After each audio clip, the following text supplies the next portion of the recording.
You're listening to an Airwave Media Podcast. In the last two episodes of the Useless Information Podcast, we followed 93-year-old Marvin Lautzenheiser from his time growing up in small-town Ohio through his days in college to his FBI field assignment in Charlotte, North Carolina, and through the work that his team did in cracking the microfilm that was hidden inside the hollow nickel that helped capture Soviet spy Rudolf Abel. Well, today in part 3, Marvin will tell of his decision to leave the FBI, his 17 years consulting with the Pentagon to model theoretical future nuclear wars, his patents that are still in use on computer storage devices today, plus you'll get to hear music being played on his monster-sized theater organ that he installed in his home. All that and more is coming up next in the final installment of the Cryptanalyst. I am Steve Silverman, and this is the Useless Information Podcast. Useless information. Welcome back. As I mentioned, this is the third and final segment of my interview with Marvin. And in this first section, Marvin will talk a little bit more about his boss Downing.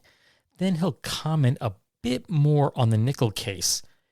And then he's going to go on to discuss a different case. That's the Brown-Green case that he was assigned to deal with. Now, the interesting thing about that one is that he should have never gotten it. As you'll hear, it was just a little slip of the tongue by then FBI Director J. Edgar Hoover that made him have to deal with this. Now, this is not a significantly important case, but I included it just to give you a little bit of an insight into the power that Hoover wielded while he was in charge of the Bureau. So let's listen in. And what was Downing's first name? Do you remember? Yes, Churchill. That's an unusual one. Yes, Churchill Downing. He had been divorced. His only life was the Bureau, and it didn't matter. You had families. You were supposed to be like Hoover. Hoover was not married, and he thought your life should be only devoted to the FBI. Churchill Downing tried to emulate him, but overdid it even. In fact, in the Brown case, as you have already read, I think.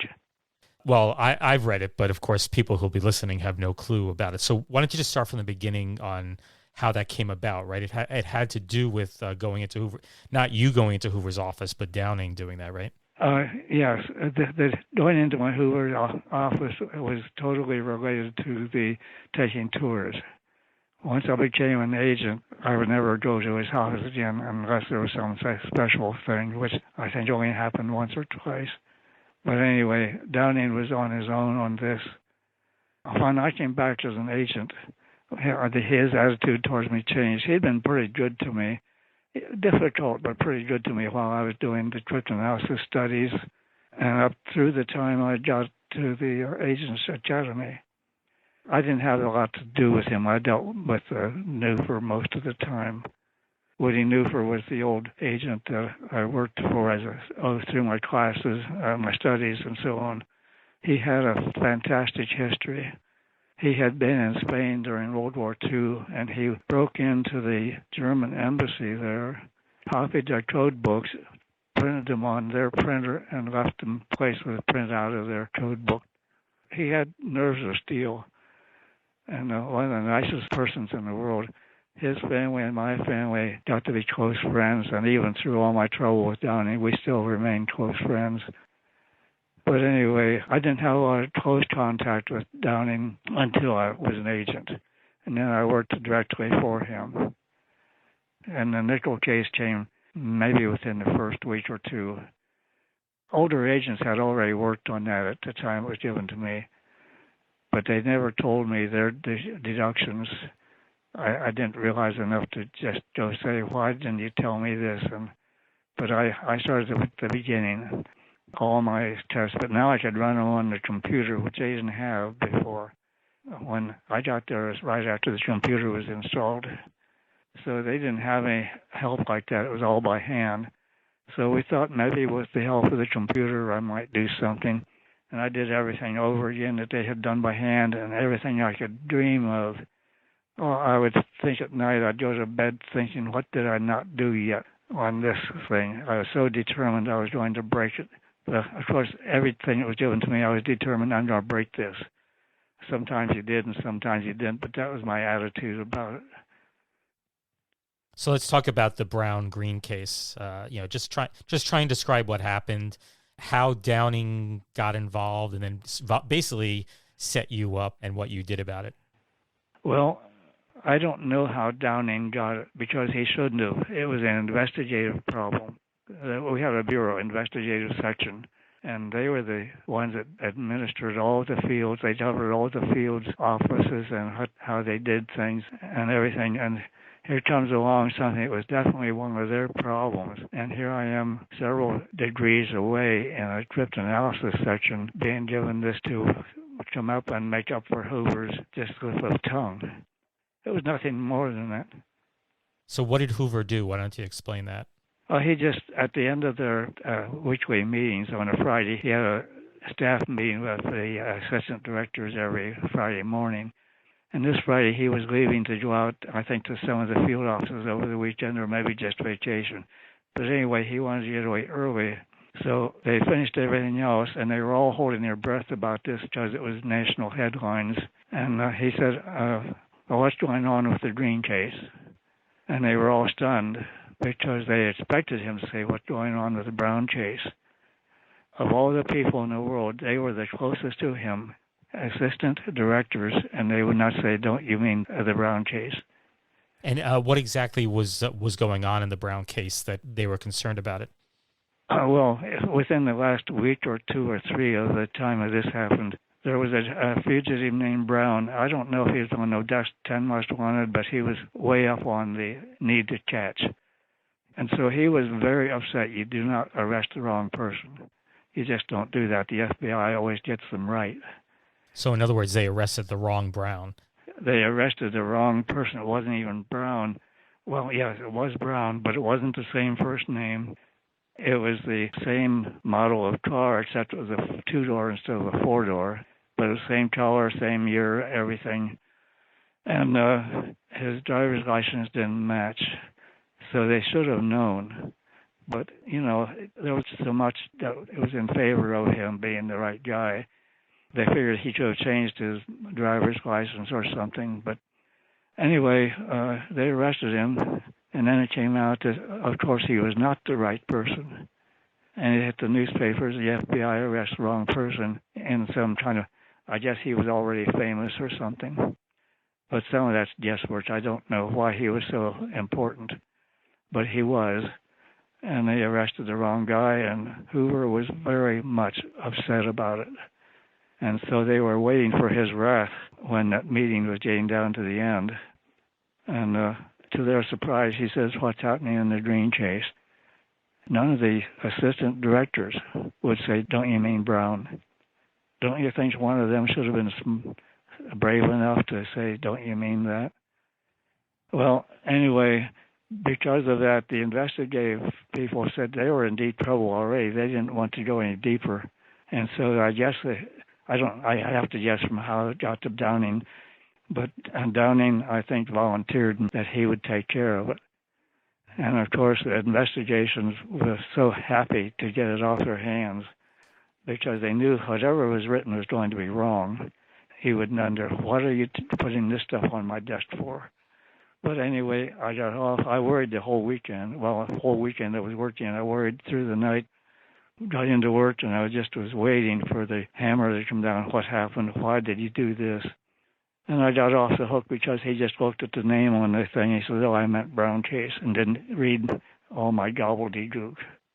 So basically, this is on a Friday, and you were given till Monday to find out whatever you could on Green? Yep, till Monday morning at 9, I had to have it on Downing's desk. Well, it was supposed to be on Hoover's desk, I think, by 9. And I'm not sure about whether it was Downing's or his. But anyway, I had till Monday morning to have this on the desk. I arranged with Downing's secretary that she would come in late Sunday for typing whatever I had to go. And I got volunteers from some of the other journalists to come in and read the Green case files. And my team volunteered to come, each one of them volunteered for at least some time. And so I had a lot of people there, 8 or 10 people working off and on through Saturday and Sunday. I stayed until late Friday night. I came in early Saturday morning, stayed late that night, came in Sunday morning, and finally about mid-afternoon, I decided, well, this is the best I have. It's not much. So basically, you had to find all the green cases that were out there for the FBI and choose the best one. Yes, I called the files, and I had them send up all the green cases that could be of interest currently throughout the whole country. And they came in, they had these charts, that hauled files, and they came in cartload after cartload of these things, and they all had to be reviewed. And none of them were interesting. I really just had to pick the least bad, and I wrote up a single-page memo for Mr. Hoover. Anyway, that's what happened. And in the end, it didn't make any difference. You did your job, and it went to his desk, and he said, I meant the Brown case, right? Yeah, that's exactly what happened. If any of his assistant directors had said, don't you mean Brown, it would have been all over right then. Next, Marvin discusses why he decided to leave the FBI. As you'll hear, his boss Downing did not treat him very well. You see, Downing was unrealistic in his expectations, and that included requiring Marvin to document that all computer equipment, which was crazy expensive back then, all computer equipment had to be in use 100% of the time. I mean, think about that. Is your computer printer or scanner in use all the time? Of course not. Yet Marvin had no choice but to fudge the machine usage logs and timesheets just to appease his boss Downing. I come to the conclusion that there was no way up for me and there was no way to stay.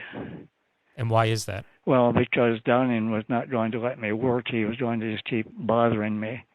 For the whole year up until the NASA stuff, I had not had any problems with Downing with regard to my workers. Suddenly, within a week or two after that, suddenly Dean Ernest's desk, the desk drawer, the bottom left one, had a little dust in it. It did not have a dust rag with a slight dusting on it. And please speak to Mr. Ernest about this and make sure it doesn't happen again. So I had to write a memo saying that I had spoken to Ernest and I had done this, and I had told him about how important it was to follow the FBI rules. And anyway, I had to demean myself into saying how bad I was because of that dust. Then about 6 weeks later, it would be Lauren Gills. He was the other crypt person that worked with me. And it was a different desk drawer. It was something the same thing. One time there was a paper left. It was just a paper with nothing on it of significance, but you're not allowed to leave any papers in your desk. The only thing you could have in your desk was a tickler. Of course, you should not put anything of secrecy in there. But you had a tickler every day. If one day with a tickler for so-and-so, one or the other has not been pulled for that day when they... What is a tickler? You have a set of hanging files. I don't know, hanging or not hanging, but there's 31 slots in it, 31 places for things to be, papers to be put in. Okay. It's marked 1, 2, 3 through 31. If today is the 7th of something, immediately when you come in to work, you pull all the papers out of the 7, and you take care of what you can, and the ones you can't, you mark them for the 8 or for the 9, and you put them in a future folder. It was the rule that you should not leave work with anything in today's folder, no matter how trivial. It shouldn't be important because it would have been locked up in the safe if it had been. But anyway, that's the way it was. And so one time it was that tickler hadn't been pulled for the day. It was something about what the programming was. It was nothing important. But he hadn't pulled his tickler. So I had to write a memo about how I'd talked to so-and-so. I don't know if it was Ernest or Gil. Anyway, that's the kind of thing he was doing. He picked on me on personal things about my shirt was out of style. My way of putting on my jacket in the evening was so awkward. How could I be so awkward? I didn't get through a week without some new thing about him.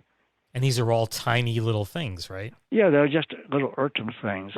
But he had made it clear that I was not going to go anywhere. And I didn't want to go anywhere. I wanted to do what I was doing. But it was just I was going to get a transfer. I knew if whenever the stuff about the machine usage came to light and the timesheets came to light, those were two things that were no-nos. And I knew when those come to light, I would be transferred. I had little kids in school.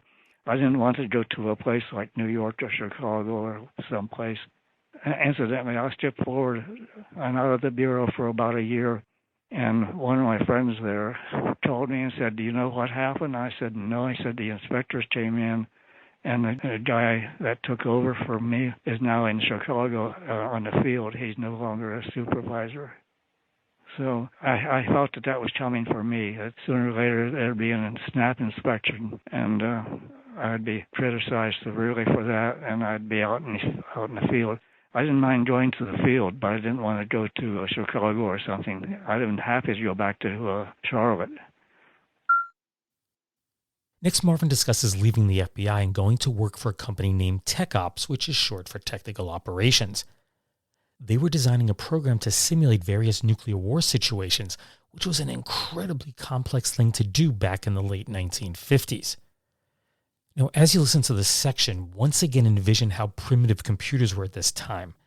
It's hard to believe, but the new IBM 709 that this program was being designed for, it was built using vacuum tubes, not transistors or chips, and Marvin had to learn how to operate it without having any access to the machine itself.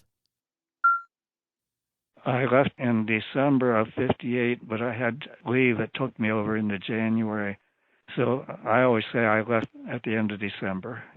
And I went to a place called Tech Ops. I'd never heard of them. They're a company in Massachusetts, close to Boston, where they had a specialty. They had a machine that went down in wells, and to check the welds where the sections were welded together, they could photograph them in some sense and see if there were any weaknesses, any bubbles or anything in the welds. So it should be fixed before they had pressure on it.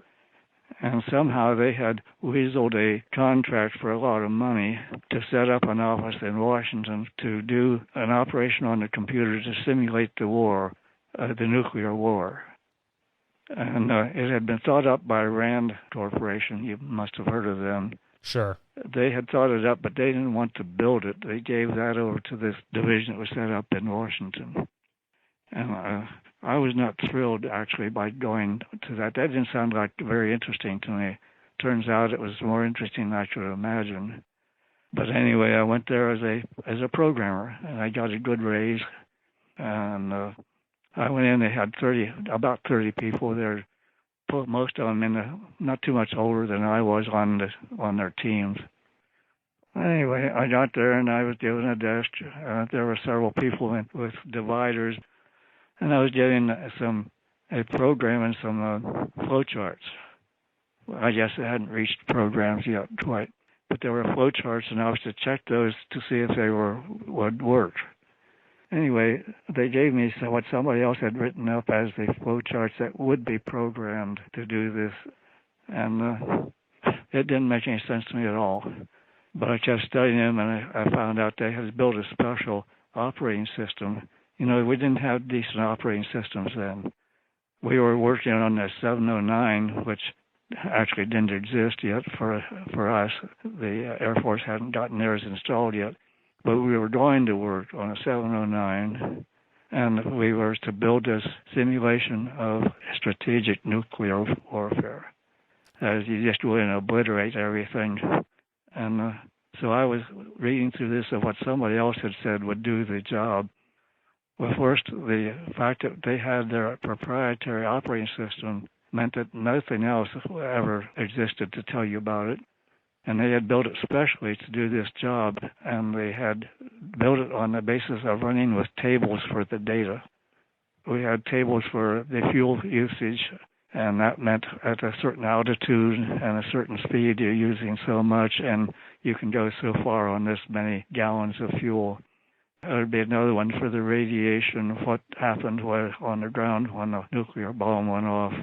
You had distances of damage, and especially the damage to the airfield, because if the airfield got hit, obviously the bomber couldn't take off, and so on. and each of these was given to a different so-called team. So the team I was on was a team of two, me and the man who had written the flow chart. So I studied through these, and I finally was starting to get the feeling of how this new operating system worked.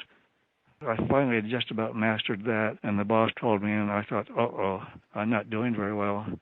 And he says, Lautzenheiser, I think you're the only one in the whole bunch here that knows what's going on.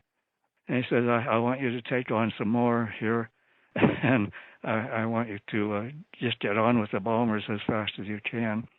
So I was working on it, and I finally got to where I could actually code. Turns out the fellow who wrote the flowchart had no idea how coding was done. He just had no idea, but his logic was pretty good. So we got in the same room finally, just got a room to ourselves, and so we could discuss things real nicely.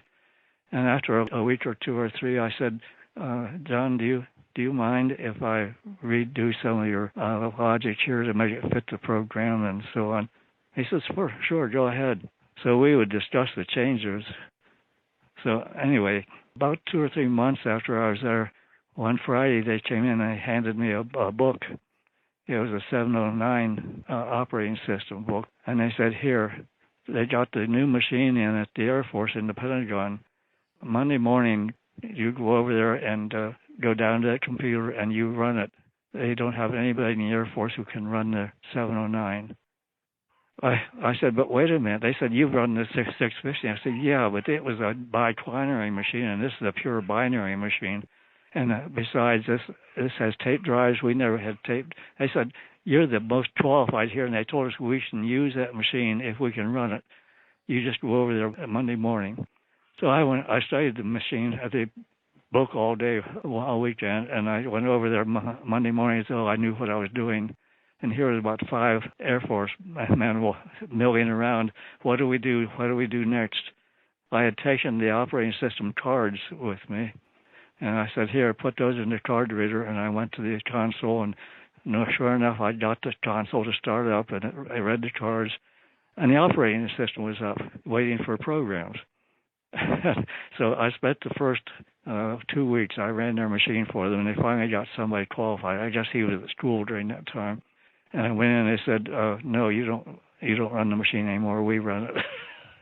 So, and actually, I could go to that machine for about a year, maybe 2 years.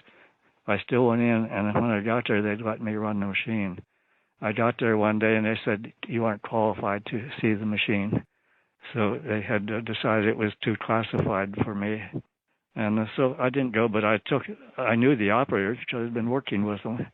And so I would take my stuff over and my cards, and I'd ask one of the operators to run it for me, and he'd tell me when he could get it in. Maybe it was right away, maybe it was in a couple of hours. A lot of times he said, well, you can't get in till tomorrow. He says, but how big is your job? And I'd tell him, and he said, I'll get it in for you, just wait. And he'd bring my jobs in and run them. I was on very good terms with them. The new IBM 709 computer only had 32 kilobytes of word memory. That meant that at any one time, it could only store 32,768 words, each of those words consisting of 6 alphanumeric characters in its memory. And with the operating system taking up half of that memory, that really didn't leave much space for the program itself. And due to all these limited resources, the computers are incredibly slow also. Let's jump into our conversation where Marvin explains how long it took to run a single war simulation. And along the way, Marvin will tell you about his invention of paging. That's the way the modern computers store and retrieve data from hard drives today. Anyway, we finally got the thing built, and it ran. It took 80 hours for one replication of the World at War. Well, after that model was running, the Air Force came back and said, we want you to build a model that will run in 40 hours. We can live with that, but we can't live with 80 hours. So they said, we want you to build a half-time model, and we want Lautzenheiser to be in charge. They didn't like the one that was in charge at the time. And so they come to me and they said, we have an option. you take the job, or we'll have to go on the street and convince the Air Force that we can bring on somebody who's expert. So I said, I'll tell you tomorrow. And I come home and I thought, I don't want to work for somebody else. It's been bad enough with the one that's there. Somebody coming in cold, I'll have to teach them. And by this time, I was really handling just about all the different parts. The team was still there, but I was the one that fixed everything. So I said, okay. And so suddenly I had about 30 people working for me. And I was given the job of building this model that would run in half time. So I went down through the whole thing from beginning, what Rand had suggested, and figured out a way that I thought would work. And so I redid it from scratch. I didn't follow any of the old stuff. The old stuff had a tape with the operating system on it, and a tape with the data on it, and a tape with the programs on it. And it just was cumbersome. And every part of the program was hinged on the next one, which was hinged on the next one. You got to the last one, it came back to the first one. Every 15 minutes, you put out a report of what the situation was, how many bombers had gotten off, how many fighters had gotten off, and so on. The idea was that they could cycle this thing around and everything was set up for another 15 minutes. I set up a different way of doing it. I called it the task list drive. So each one that needed, had left something to be done by another section, just called that one up. And I was so far ahead of myself, I never realized it until many years later. I had built paging, which didn't come in until we had disks. We weren't even close to disks in the 1960s. So anyway, I didn't know what I had. So the program originally took 80 hours. They wanted it reduced to 40. In the end, how fast did you get it? 3 hours. 3 hours. So you took it from 80 down to 3 hours. Yeah. And of course, they were very happy with me. And you also mentioned to me when we spoke a few weeks ago that it changed two things in their war plans. Well, there were two things that made the public knowledge. I don't know how many more things changed. But I think you must remember that we had rocket sites around our cities to defend us. And that turned out to be a mistake. Actually, the rocket sites were defending the military stuff. Every military base had rockets around it. But it was a mistake because the nuclear targeting wasn't very accurate. But it didn't matter. It was so big it would get things anyway. But because of that, they would target a military base, like we have them based near Washington, but they'd miss it and hit the population. And so if they took away these sites that were defending the base, defending the cities, they wouldn't target them anymore. The headline always says this came out quite a while later, 100 million lives. And that was the number of people more who would die within the first day if they kept the sites here or if they took them out. Just took them out, didn't replace it with anything. And this is the result of the program you ran. Yes, as a result of the program. They kept coming back saying how much was done, and finally it dawned on them to take out the defensive sites, and the program popped up with 100 million difference. Wow. They did a lot of different studies, but of course I didn't see the real data. I saw sanitized data, so I don't know. But I knew at the time about this because I did I saw the printouts of my stuff, and I could see what the trend was. Anyway, that was one thing that was a change. The other one that made the publicity was that they used to have the bombers take off, say, at Washington, and they'd meet a tanker taking off from New York, which would meet one in Greenland somewhere, so that they could refuel the bombers on the way, and then they were on their own for that last leg. And the program came back and said, every one of your bombers went down in the ocean. We had a program called Splash that put them down, so it gave the location they went down. And what was the reason that the bombers weren't making their target? Because no tankers got out off base. The bases had been hit first, and so the tanker base would be closer to Russia, and so they would be hit early. And the bombers got out there, and nobody was there to meet them. And this happened with every bomber. It wasn't just a few. Every bomber failed. And the military was just up in the air. My program must be wrong. And so because we could run it in 3 hours, I said, just change your random number and do it again. And again, all the bombers went down. So anyway, that was one of the things that came up. They changed the way they now have the buddy system. Instead of waiting for one tanker to meet you, they take off with 2 or 3 tankers with them. So you waste maybe half a dozen tankers to get the bomber to its target, and that multiplies by every bomber you want to send. Marvin stayed at Tech Ops for about 3 years. Then the group that built the operating system for Tech Ops, they split off and asked Marvin to join their new company, and he agreed to do so. His assignment was to build a complete operating system for Bell Telephone, which he completed all by himself in less than a year. Then he received a phone call from an Air Force lieutenant colonel who he knew very well, and he explained that they'd been unable to get a tactical nuclear program to work. Marvin picks up the story there. And he explained that they had called in experts from Michigan, some university in Michigan and Princeton, and both had declared that this program could not work. It couldn't work in the size of the machine for the size of the program. As he said, this is all QT. I'm not allowed to do this. He says, but I'll give you a copy of the listing, and you look at it and see if you can fix it. And if you can, we got $50,000 for you to set up a small company so we can get you the clearance you have to have, and we'll get you a contract. Well, first hour or two I looked at it, I saw they had done the most stupid thing in the world. Have you ever heard of thrashing in a computer? Yeah, I've heard of it, yeah. It means that the program keeps starting to do something, it gets interrupted and goes back to do something else, but then it gets interrupted to do something else, and it never gets done with the interruptions, and it finally just conks out.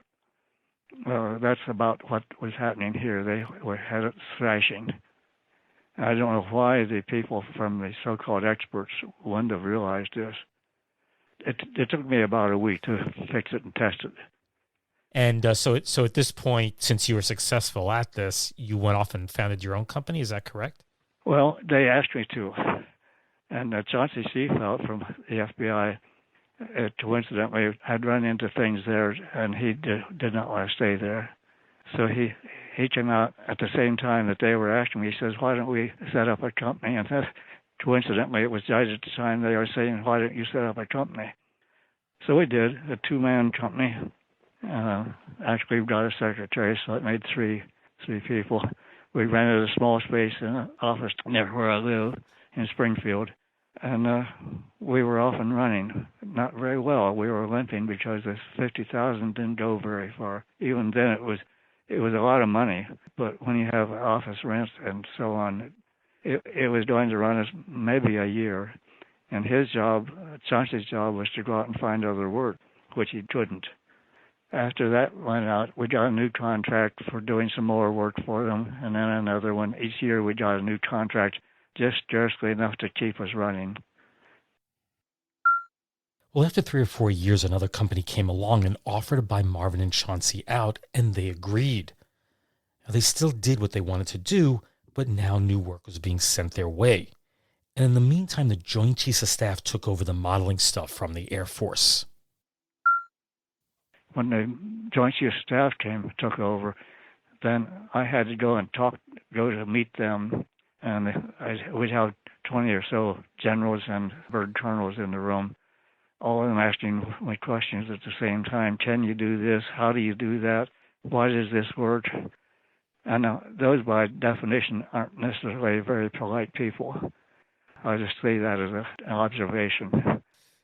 They wanted quick answers, but they wouldn't let me answer until somebody else butted in.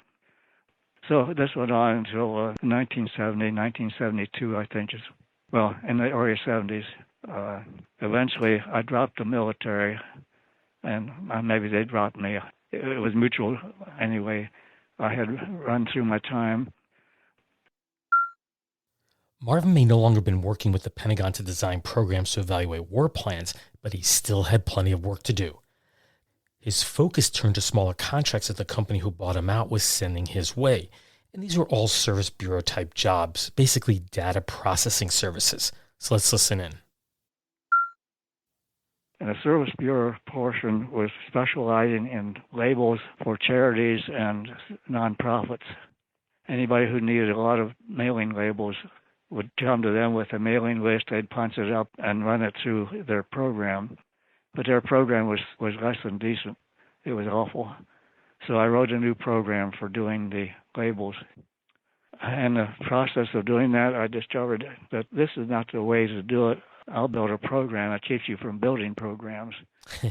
Because we had not only make labels, they wanted reports from this, how many people in this district or this zip code and so on. And then you had to print out a report. Well, there was a special program for each of those reports. Oh, and we had files coming in that weren't in the system that we used, so I had to build programs to convert that data into our files. I had to look at the layout of the data, figure out how to take that and put it into our layout. Anyway, I always did it, but it was tiresome. So I started out by building a converter that you could tell it the old file layout and the new file layout, and it would automatically just take the data through and do it. Not only did Marvin build a converter to import all of the data, he also did the same thing with the reports and the mailing labels. And what would take other companies a week to do, he could do the same in 20 or 30 minutes. And this gave his company a big leg up when the 1980 presidential elections came about. Okay, well, anyway, the Democratic Party came to us first. No, they split off from it, and I can't remember his name. He was a nice person. And they brought their stuff to us, and I gave them back within a couple of days the reports, and they were so thrilled that they called the Democratic Party leaders and told them to bring their stuff to us. So I was doing all the financing reports for those two campaigns. They were so thrilled because they had gone to a big company who gave them an estimate. It would take them 3 weeks or 6 weeks or some long time, and it would cost you $10,000. After this was all over, of course, the campaign was over. That was the end of that. But we still had a lot of other people who were using us. Chauncey and I were at work one day on a Saturday. Nobody else was there, and a man walked into our office, and we were confused. Why would somebody come in our office on Saturday? And he said, I'm with such and such a company, and we wanted to see who took that contract away from us. He said, we just couldn't believe that anybody could underbid us. We bid low already. It was only $10,000 in 3 or 4 or 6 weeks. I don't know the number. He said, we just had to see who took it away from us. And we told him we were the ones, and he couldn't believe that this little company could do it. And he said, but how could you possibly program? I said, we didn't program. We have a system that we built. It was called the AccuFile system, incidentally, the whole combination. And we have this AccuFile system that we have built, and they'll say, we just take your data descriptions and what report descriptions, and we're done. They just didn't believe us. And in the final chapter of Marvin's career, the company he'd been working for was absorbed by the Zytel Corporation, and they had an office in Tysons Corner, Virginia. The company specialized in solid-state memory, which they built out in California. Now, the starting price was about $15,000 to $16,000 for their memory, and it went way up into the $500,000 range. And at that price, they weren't selling much, at least until Marvin rescued them. They weren't selling very many. In fact, they closed the office here. I started working here on this stuff. They closed that office and asked me to go to California. They said, you have a job in California. And I said, okay, I'll be there. They didn't expect me, but I got out there and I worked on this. I built a simulator to simulate the operations on a given computer. They could run a trace and know what happened, but they couldn't fix it. So I would take the traces and run it through my simulator, and it would tell me what was wrong. It would tell me exactly how much memory, solid-state memory, would do the most good for them. They were trying to oversell. They were selling twice or 3 times as much or 4 times as needed for a given place. But I looked at the trace from that same place, and I'd draw a graph, and it would go out and be a big place where a big drop-off started. It would be, and it would suddenly drop off. Any more you put on doesn't help anything. They were able to sell 8 megabytes or 16 instead of 64, and they started selling 2 or 3 a week. I was so popular with our marketing group that on the Christmas party, which was financed by all these sales, they had marketing people all come in, and they gave out awards. And they had given out awards for most sales, awards for other things, and they got down, there was one left. And they said, and goes to Lautzenheiser for his method of telling how much was needed to be sold. And the marketing group all jumped up and started yelling. So they appreciated it. I'd saved the company, at least. Another problem Marvin had to deal with was the slowness of accessing data from disks. He was able to cut the time that the CPU, that's the brain of the computer, the time the CPU sat around waiting for data, he cut it from 30 to 50 milliseconds down to 50 microseconds at a time.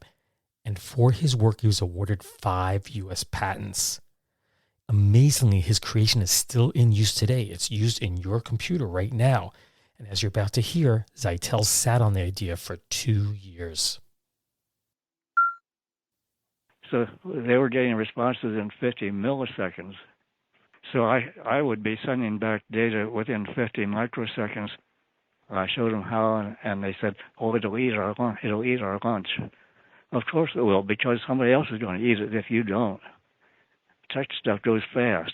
But anyway, 2 years later, they realized what they'd done, and they built it, and it was just a wonderful thing for them. They got a contract from IBM for royalty on my patents. They were paying $2 to $3 million a month to Zeitel. So anyway, I got my patents, and eventually I figured out I'm 65. They brought in a bunch of younger people who knew how to do everything, and I was 65. It was time for me to go, so I retired. But they didn't let me retire. I came back here and I worked.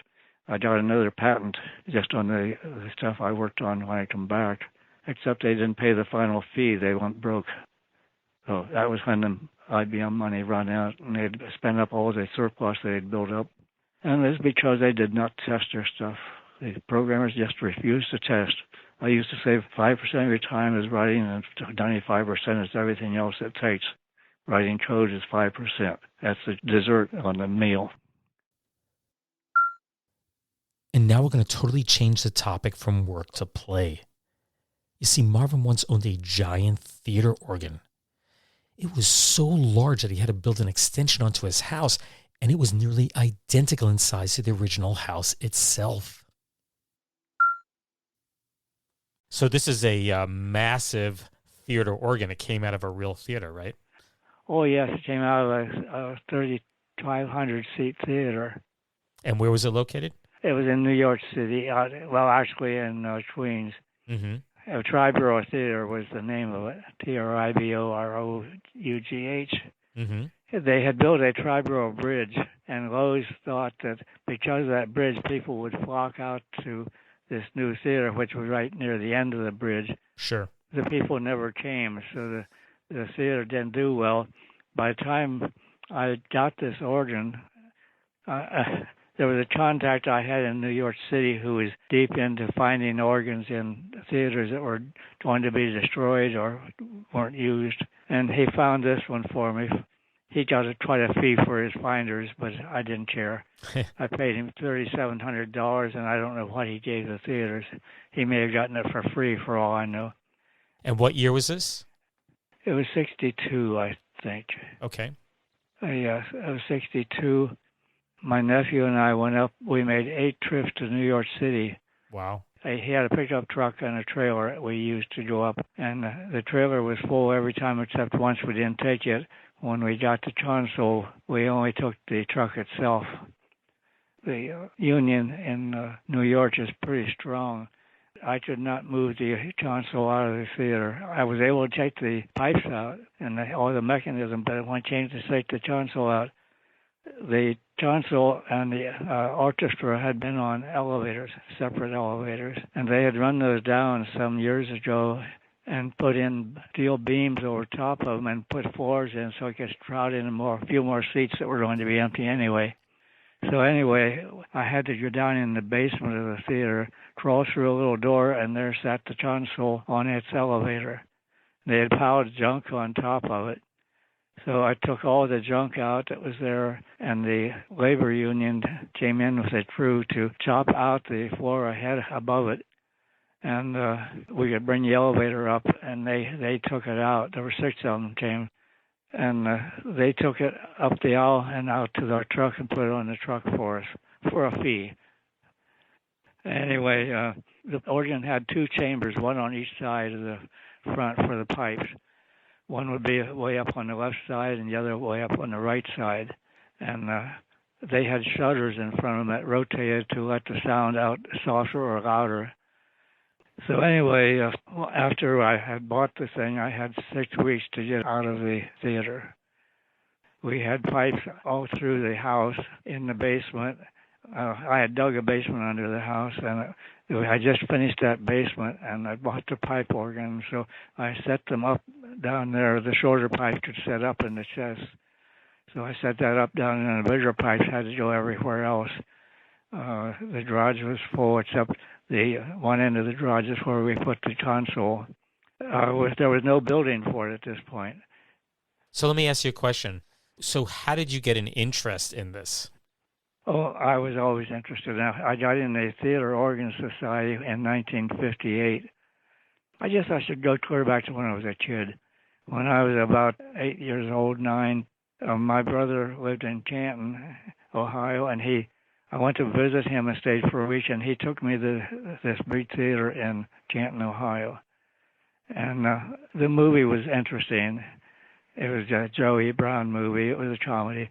But the main thing to me is they played this wonderful music in between shows. They had about 15 minutes of this music, and that was the most important thing to me, and I always dreamed of playing one or having one, and lo and behold, eventually it happened. That was my interest in it, and Dad always talked about how these were not really organs, they were an orchestra, and that was right because you had all the different pipes of an orchestra. This is not to be confused with a church organ. They're very different. This is a theater organ. They play oboes and tubas, flutes, a lot of the orchestra instruments. And of course we had the marimba and the xylophone and the bells, the chimes, drums, snare drum, bass drum, just everything you could think of for an orchestra. And it was to play, of course, that was the purpose, was to play along with the string, and the organist would watch the string and play appropriate things. If there was a horse running, he had horse hoofs that would gallop. And everything was happening. If the doorbell was being rung, he could ring the doorbell. If a car was honking the horn, he had an old ogle horn that would play. So he was in command of the sound effects for the movie. So I got all that stuff. But here I am with a house full of all this stuff and no place for it to be built. But I'd already planned the building. I knew I could build a building the same size as the house on the opposite side of the garage. And that's exactly what Marvin did. Well, I'm not going to reveal his street address. I did check out his house on Google Maps in Street View mode, of course, and one would be hard-pressed to determine which half of the building was his house and which half of the building housed the theater organ. Marvin and his nephew built the building themselves, and that included cutting and pre-drilling all the rafters and pieces in his basement. And of course, with Marvin being a mathematician, it should come as no surprise that the assembly went smoothly and everything fit together perfectly. The new building measured 42 by 28 feet, which is 12.8 by 8.5 meters. It would take them 2 years to complete the project, but the theater organ, when it was done, had one significant limitation, and that is a human being is limited to just 10 fingers. So no one person could play every part of an orchestral piece. But Marvin had a perfect solution for this. He would install a computer. Now keep in mind, this is the early 1970s. Of course, this is simpler said than done. You can't just install a computer. Marvin needed to install the wiring, the circuit boards, relays, electromagnets, and so on. And they needed to control each and every pipe in that giant theater organ. The theater organ took up half of the building. And while far too detailed for this podcast, Marvin did explain to me how it all worked and how he could operate 40 different things at one time. He did send me a CD of a record he recorded with his first wife, Jean, back in 1974. It is titled Two Loves Have I, Jean and the Genie Computer. And I'll play Marvin's favorite song at the end of the podcast. But just for comparison, let's hear a sample of Jean, his first wife, playing, and then I'll follow it with a song played by the computer. So first up, we have A Man Without Love, and of course this is played by his ex-wife, Jean.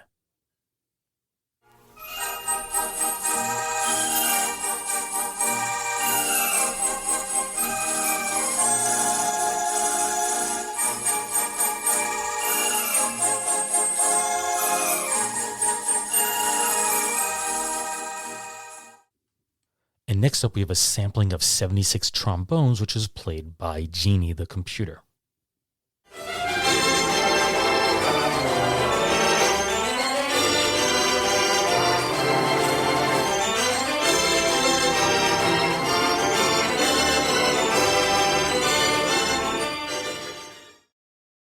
Now, a computerized theater organ was unheard of back then, so the American Theater Organ Society asked Marvin to write an article about it.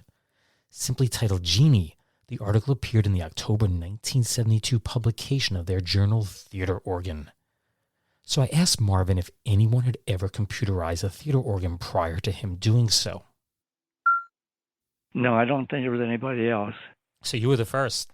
I had no proof of that, but nobody else did it. To my knowledge, in fact, I never came up with anybody since who has done it exact, but I haven't kept up with it the last 10 years or so. I haven't paid much attention to the Theater Organ Society. I'm still a member, but it's just to support them. So what happened to the organ? Why don't you explain that?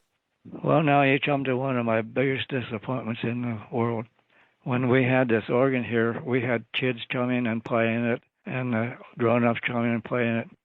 Later on, they were in a group in Baltimore called the Free State Theater Organ Society.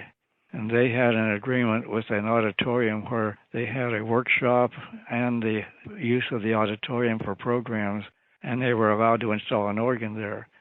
They had a makeshift organ there, and they came to me in 2009, October.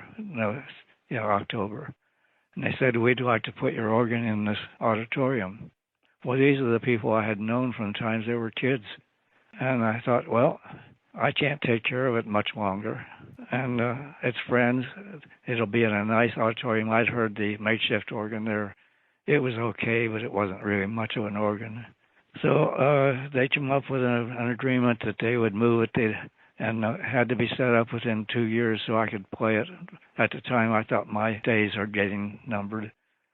And they said we'll have it set up in a year. Well, after I signed the thing and gave it to them, a year went by. They hadn't even moved it out yet. 2 years went by. They hadn't moved it out yet. They were busy figuring out the chambers, and they just didn't do what they said they would. But all the time they were moving it, they kept saying, we'll have this played in a year or two.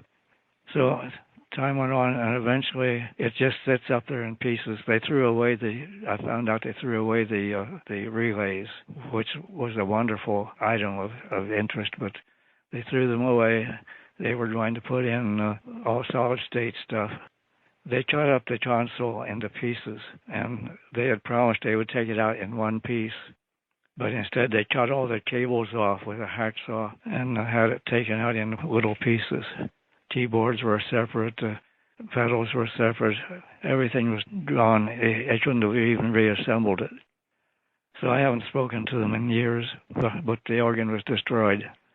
I still have the computer, but of course it's meaningless. There's nothing hooked onto it, but I kept it. So I still have it. It's sitting out here in the room, which is turned into a workroom and storage room and nothing.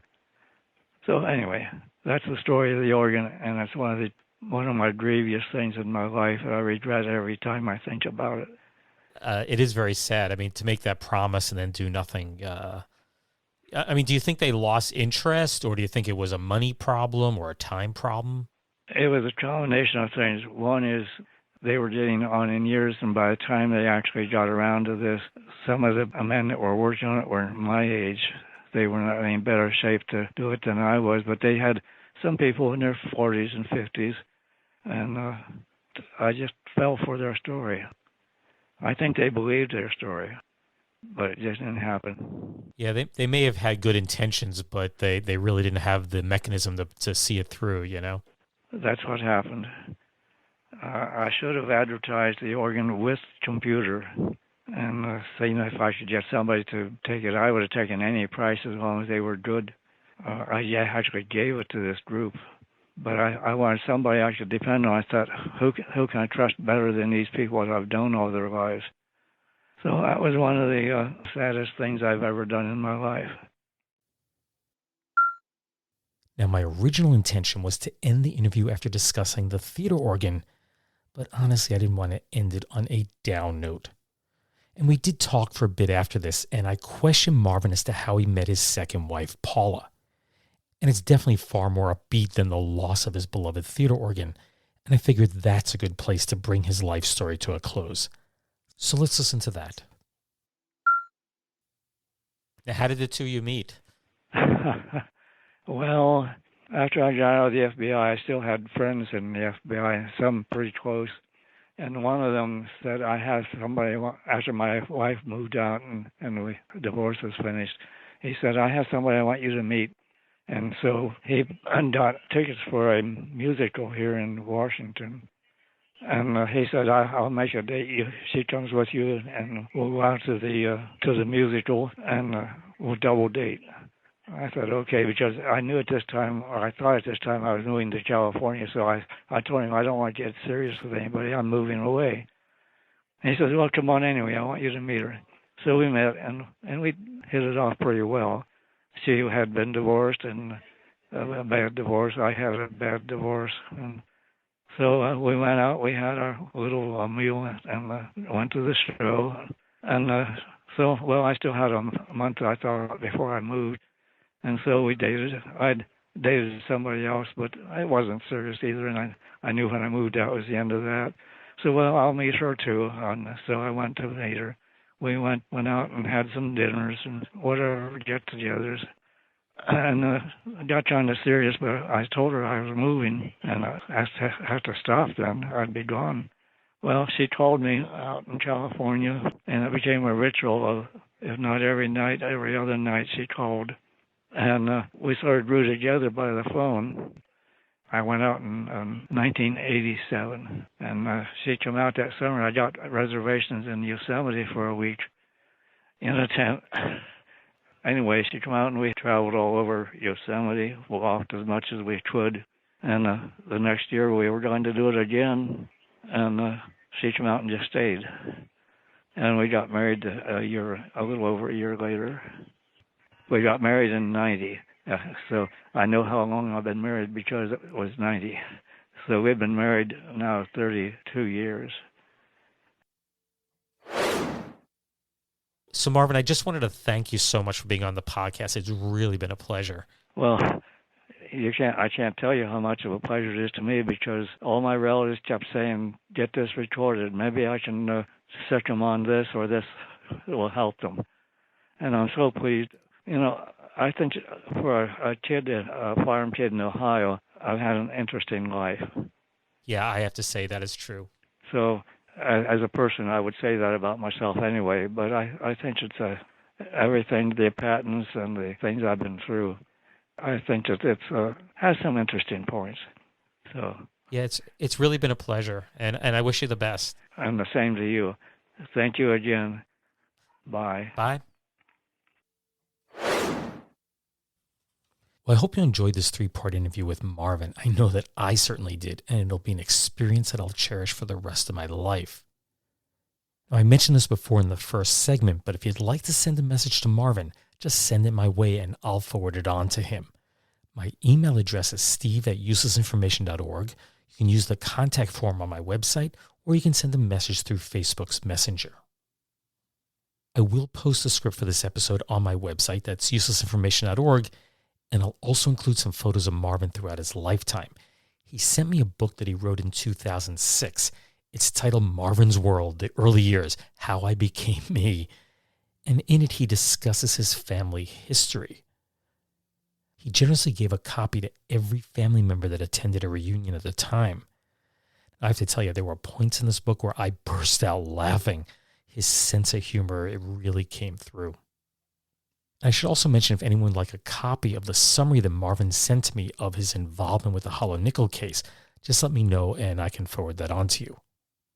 Anyway, I'll bring this to a close, and I want to wish everyone who's about to celebrate the holiday a happy Thanksgiving.